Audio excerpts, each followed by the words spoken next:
Bismillahirrahmanirrahim. Assalamualaikum warahmatullahi wabarakatuh. Alhamdulillahirabbil alamin wa bihi nasta'in ala umuri dunya waddin. Wassalatu wassalamu ala asyrafil anbiya'i wal mursalin wa ala alihi wa sahbihi ajma'in.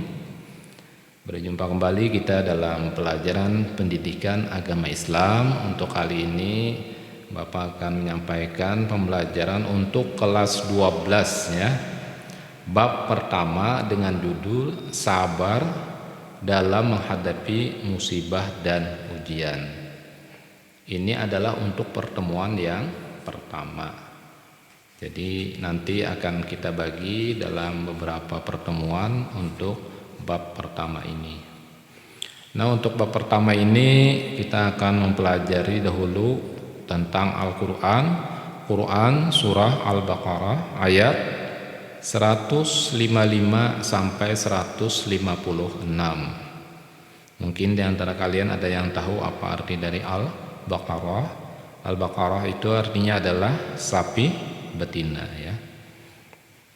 Kalau ada yang kada tahu apa arti Al-Baqarah. Nah, sekarang ayatnya kita baca.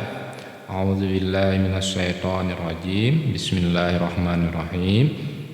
وَلَنَبْلُوَنَّكُمْ بِشَيْءٍ مِّنَ الْخَوْفِ وَالْجُوعِ وَنَقْصٍ مِّنَ الْأَمْوَالِ وَالْأَنفُسِ وَالثَّمَرَاتِ وَبَشِّرِ الصَّابِرِينَ الَّذِينَ إِذَا أَصَابَتْهُم مُّصِيبَةٌ قَالُوا إِنَّا لِلَّهِ وَإِنَّا إِلَيْهِ رَاجِعُونَ. Itu tadi ayat dari surah Al-Baqarah ayat 155 dan 156.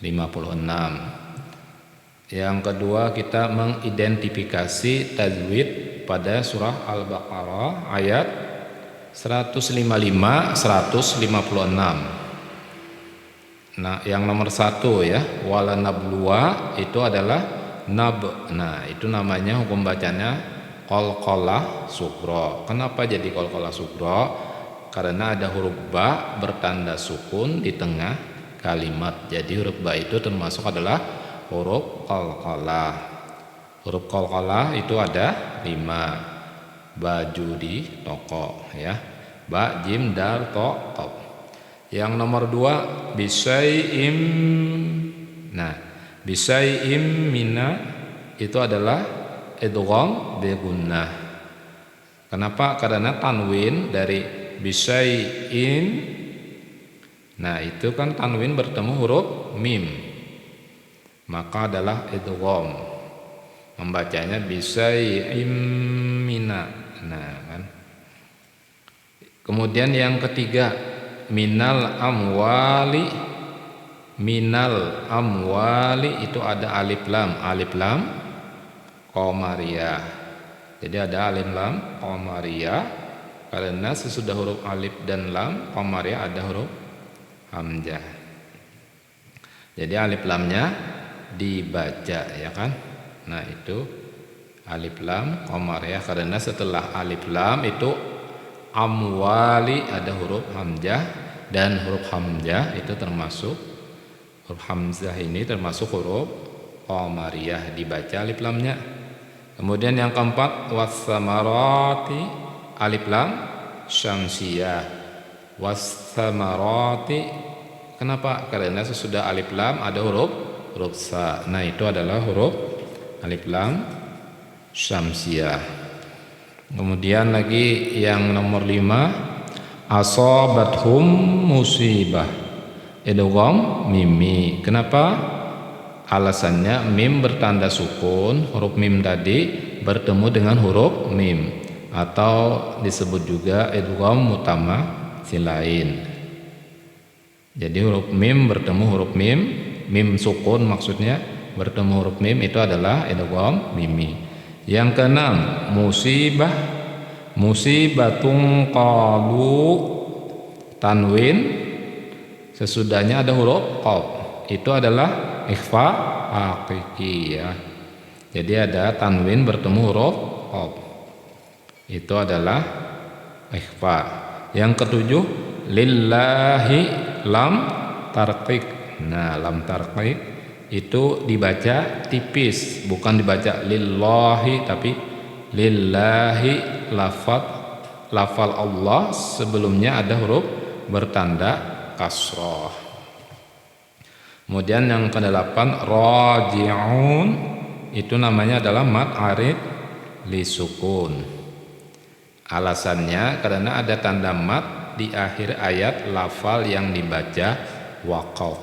Raji'u itu mad ditambah dengan huruf nun yang disukunkan atau diwakafkan. Boleh dibaca 2 harokat, 4 harokat sampai dan 6 harokat. Jadi boleh dibaca 2 harokat saja, boleh 4, boleh 6. Kemudian kita coba mengartikan dari surah Al-Baqarah ayat 155 dan 156 ini ya. Lafal yang pertama yang kita terjemahkan walanabluwannakum, dan sesungguhnya akan kami beri cobaan kepadamu bisai'in, dengan sesuatu, ya kan?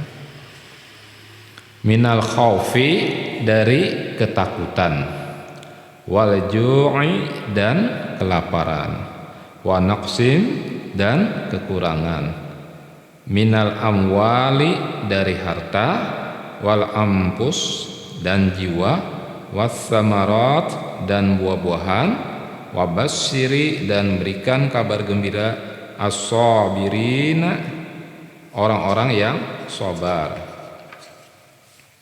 Wabasyiri, dan berikan kabar gembira as-sabirina, orang-orang yang sabar. Alladzina, orang-orang yang idza asabathum, apabila menimpa mereka musibah atau bencana, qalu, mereka mengucapkan inna lillahi, sesungguhnya kami milik Allah, wa inna, dan sesungguhnya kami ilaihi, kepadanya, raji'un, mereka kembali. Nah, itu adalah tadi arti per lafal atau perkatanya ya.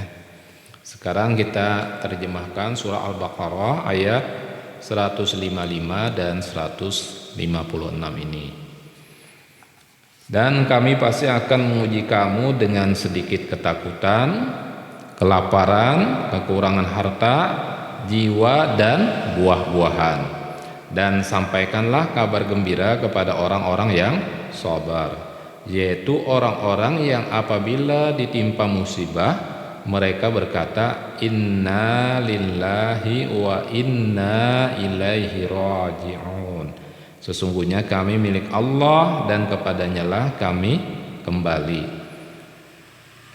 Kalimat ini dinamakan juga kalimat istirja ya, pernyataan kembali kepada Allah. Jadi kalau orang bertanya, sebutkan bunyi kalimat istirja, yaitu inna lillahi wa inna ilaihi raji'un. Disunahkan melafalkannya pada waktu ditimpa musibah, baik besar ataupun kecil. Jadi walaupun kita kena musibah yang kecil, misalnya gelas pecah, ya itu bisa diucapkan inna lillahi wa inna ilaihi raji'un. Jadi bukan hanya apa istilahnya ada orang meninggal dunia saja, tapi juga musibah yang kecil pun bisa dibacakan, itu disunatkan. Yang kelima adalah memahami asbabun nuzul Quran surah Al-Baqarah, surah yang kedua ayat 155 dan 156. Asbabun nuzulnya itu artinya sebab-sebab turunnya surah tersebut. Adapun asbabun nuzul Quran surah Al-Baqarah ayat 155 156 ini adalah sebagai berikut. Dalam sebuah hadis yang diriwayatkan oleh Imam Ahmad dari Ummu Salamah yang bercerita bahwa pada suatu hari Abu Salamah mendatangiku dari tempat Rasulullah sallallahu alaihi wasallam. Lalu ia menceritakan aku telah mendengar ucapan Rasulullah sallallahu alaihi wasallam yang membuat aku merasa senang, yaitu sabda beliau yang artinya, tidaklah seseorang dari kaum muslimin ditimpa musibah lalu ia membaca inna lillahi wa inna ilaihi raji'un, kemudian mengucapkan Allahumma ajirni fi musibati wa khalufli khairam minha. Ya Allah, berikan pahala dalam musibahku ini dan berikanlah ganti padaku yang lebih baik darinya, melainkan akan dikabulkan doanya itu. Ummu Salamah bertutur, kemudian aku melafalkan doa dari beliau itu, dan ketika Abu Salamah meninggal dunia, maka aku mengucapkan inna lillahi wa inna ilaihi raji'un, dan mengucapkan ya Allah, berikanlah pahala dalam musibahku ini dan berikanlah ganti kepadaku yang lebih baik daripadanya. Jadi ketika suaminya meninggal, dia mengucapkan inna lillahi wa inna ilaihi raji'un dan doa yang disebutkan tadi. Kemudian mengintrospeksi diri dengan bertanya, dari mana aku akan memperoleh yang lebih baik dari Abu Salamah, ya kan? Setelah masa iddahku berakhir, Rasulullah izin kepadaku. Ketika itu aku sedang menyamak kulit milikku, lalu aku mencuci tanganku dari qorat, daun yang digunakan menyamak. Lalu kuizinkan beliau masuk dan kusiapkan untuknya bantal tempat duduk yang isinya dari sabut, ya tadi qorat ya, yaitu daun yang digunakan untuk menyamak. Lalu kuizinkan beliau masuk dan kusiapkan untuknya bantal tempat duduk yang isinya itu dari sabut. Maka beliau pun duduk di atasnya, lalu beliau menyampaikan lamaran kepada diriku. Setelah selesai beliau berbicara, aku katakan, ya Rasulullah, kondisiku akan membuat Anda tak berminat, ya kan? Aku ini seorang wanita yang sangat pencemburu, maka aku takut Anda mendapatkan diriku sesuatu yang karenanya Allah akan menghadapku, dan aku sendiri sudah tua dan mempunyai banyak anak. Maka beliau bersabda, mengenai kecemburuanmu yang engkau sebutkan, maka semoga Allah melenyapkannya dari dirimu. Dan usia tua yang engkau sebutkan, maka aku pun juga mengalami apa yang engkau alami. Dan mengenai keluarga yang engkau sebutkan itu, maka sesungguhnya keluargamu adalah keluargaku juga. Hadis riwayat Ahmad pada juz yang keempat, hadis yang ke-27. Itu tadi asbabun nuzul Quran surah Al-Baqarah ayat 155 dan 156 yang berasal dari Ummu Salamah. Ketika suaminya meninggal dunia, maka dia membaca inna lillahi wa inna ilaihi raji'un. Kemudian dia berdoa, Allahumma ajirni fi musibati wa khalufli khairan minha. Lalu dia dalam hatinya bertanya, siapa yang lebih baik dari Abu Salamah ini? Kalau misalnya kan suaminya sudah mati tadi, sedangkan dia membaca doa itu, ternyata yang melamar dirinya adalah yang lebih baik itu Rasulullah Shallallahu Alaihi Wasallam. Jadi dikabulkan oleh Allah doanya. Kemudian kita pelajari lagi isi kandungan atau tafsir dari Quran surah Al-Baqarah, surah yang kedua di dalam Al-Quran, ayat 155 sampai 156. Ya, kita lihat tafsirnya surah Al-Baqarah ini, yaitu sebagai berikut. Menurut tafsir Ibnu Katsir, kata walanabluwannakum,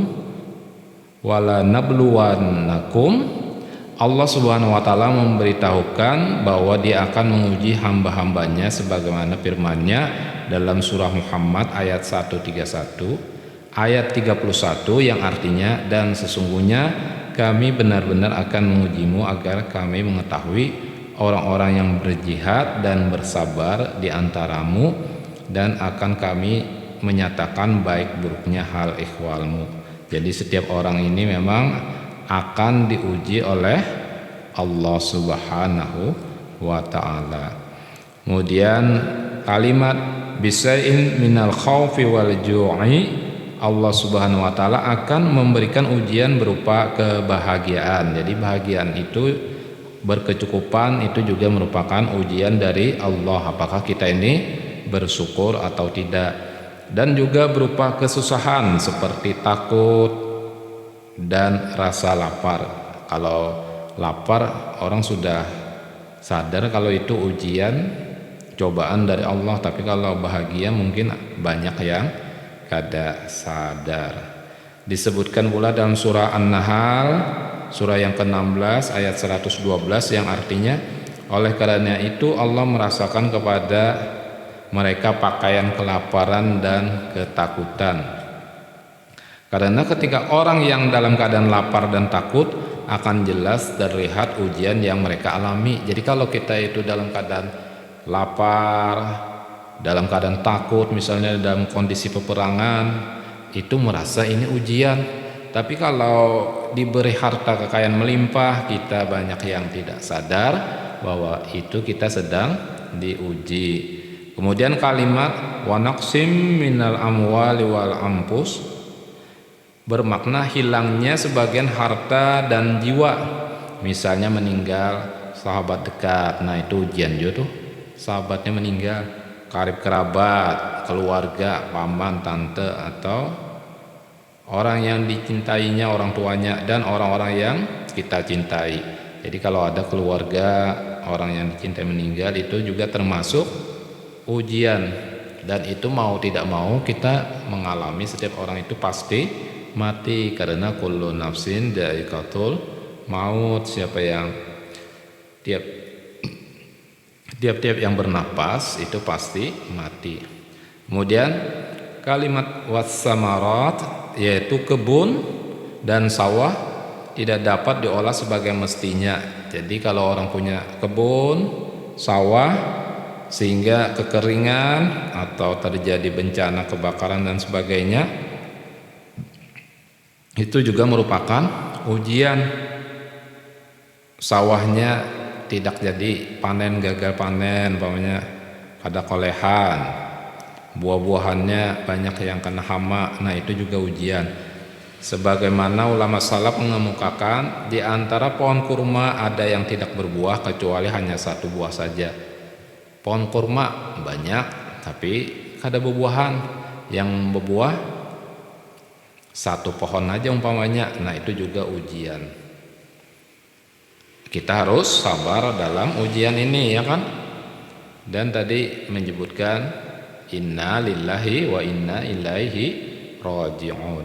Semua hal di atas dan yang semisalnya adalah bagian dari ujian Allah Subhanahu wa ta'ala kepada hamba-hambanya. Jadi setiap orang itu pasti diujilah.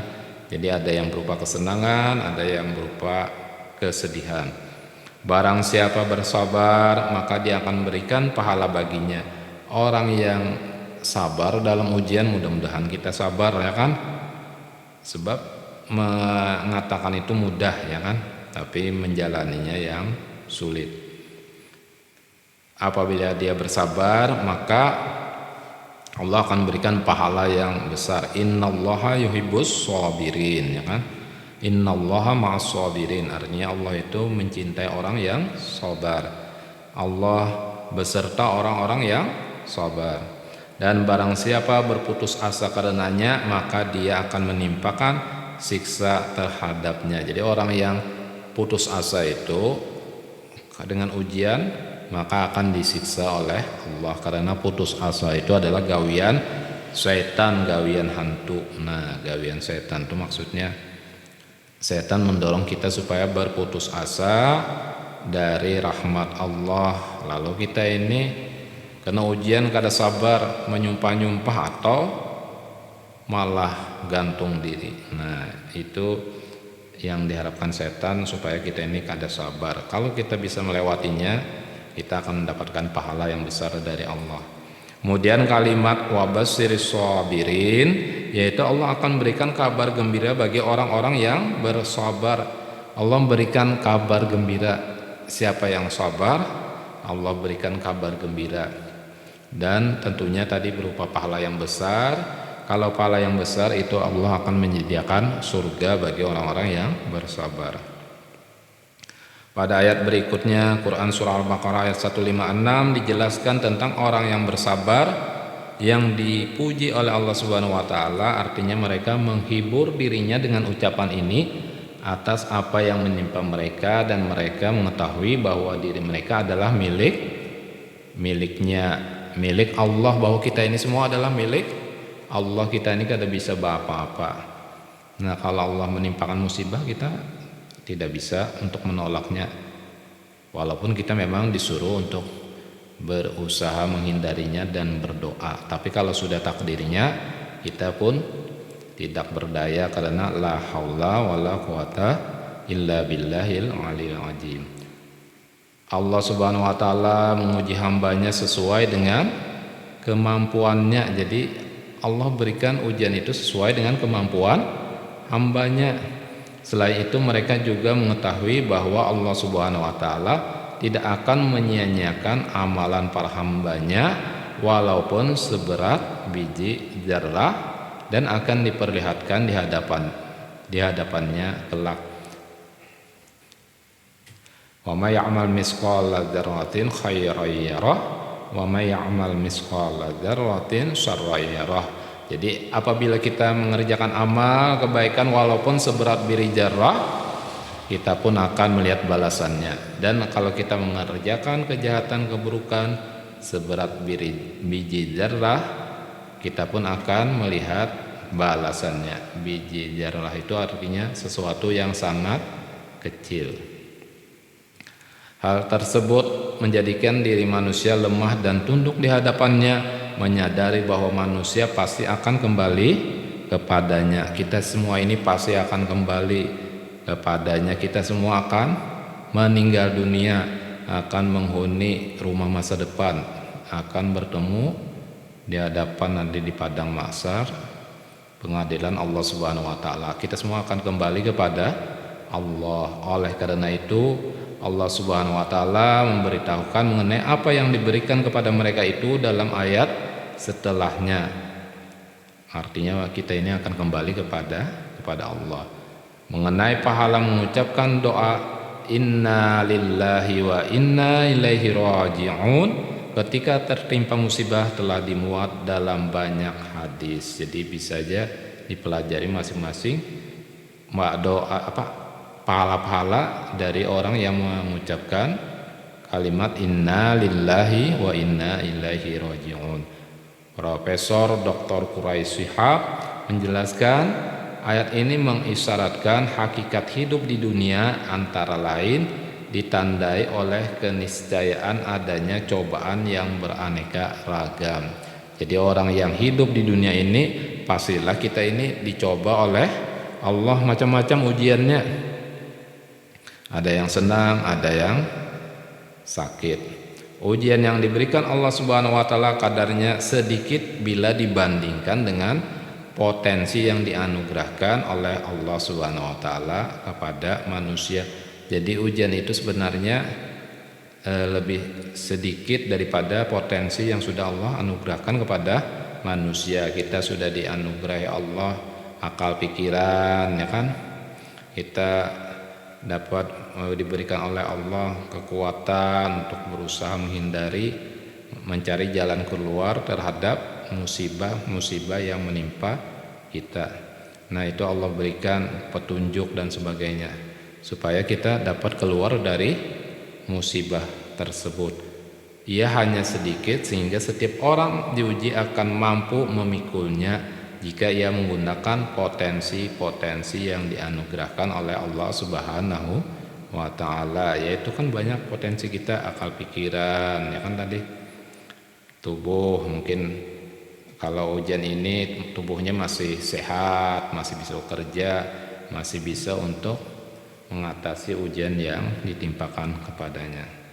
Demikian isi kandungan daripada tafsir Al-Quran surah Al-Baqarah ayat 155 sampai 156.